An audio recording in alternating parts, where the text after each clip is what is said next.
Hello friends, welcome to our channel current affair point. तो पिला माने आज गोटे सैड न्यूज आसी ओपीएससी तरफ जे एग्जाम कैंसलेशन रिगार्डिंग। तो देखो पिला माने 16 एप्रिल 2025 माने आज किसी समय पूर्व नोटिस टी जारी कराई ओपीएससी तरफ जे notice regarding to cancellation of recruitment of the post of language officer.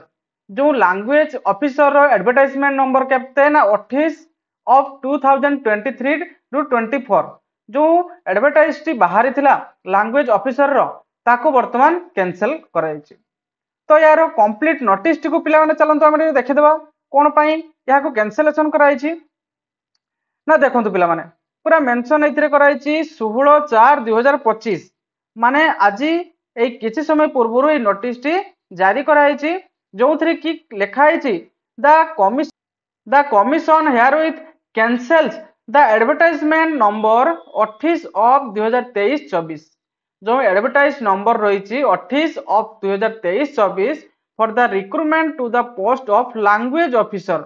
जो लैंग्वेज ऑफिसर रो रिक्रूटमेंट बाहर थिला अंडर द लॉ डिपार्टमेंट रे concern the law department letter केते letter number 3070/L। Okay date केबे ना 20/2/2025 रे जो लेटर टा आसीतिला ताहाको वर्तमान कैंसिल करा जाउची।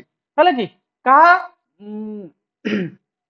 कोन पई कैंसिल करा जाउची पिला माने ना considering the law department. Okay ना लॉ डिपार्टमेंट तरफ रु पिला माने जो लैंग्वेज पेपर रो एडवर्टाइजमेंट आसीतिला ताहा वर्तमान कैंसिल करा जाउची।